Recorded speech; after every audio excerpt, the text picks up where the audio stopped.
juba armsaks saanud väljakul toimus Eesti Vabariigi 99. aastapäevale pühendatud kogunemine.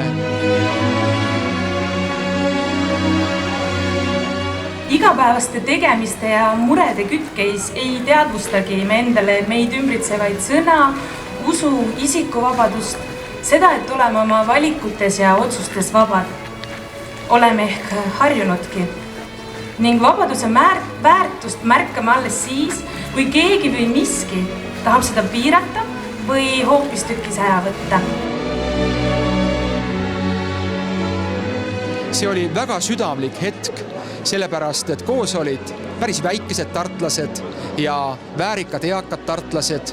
Oli tunda sellist põlvkondade vahelist sidet, sellepärast, et see on ju meie kõigi ühine Tartu ja Tähetorni juures oleme juba väga mitmeid, kümneid kordi kogunenud. See koht on tartlastele armsaks saanud ja järgmisel aastal ootab Tähetorni esist platsi põhjalik ümberkorrastustöö.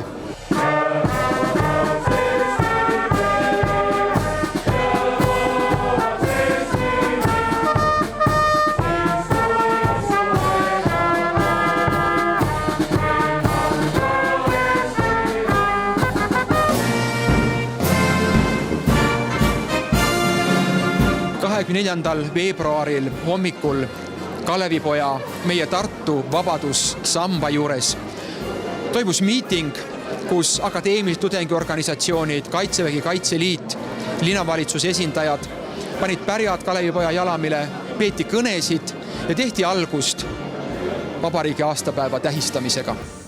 Kui tahame hoida oma riiki, peame ikka meeles pidama, et mitte keegi ei tule seda tegema meie eest.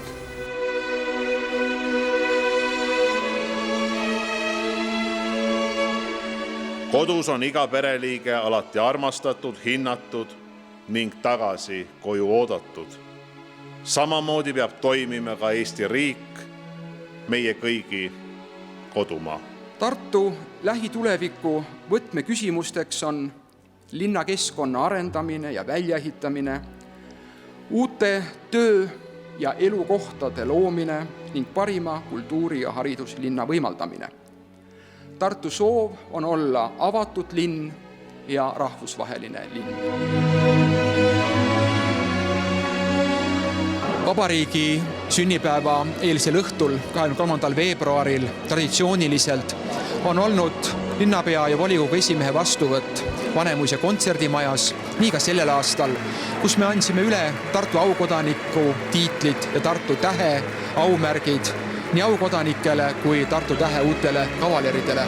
Tartu aukodanikuks nimetati volikogu poolt sellel aastal Üllar Põvat, Rein Taagepera ja Väino Kull. No ühe inimese töö see ei ole, see on ikka meeskonna töö ja mul on hea meel, et mul osutus kokku panna tubli meeskond ja sellega sai ka volikogus head tööd teha.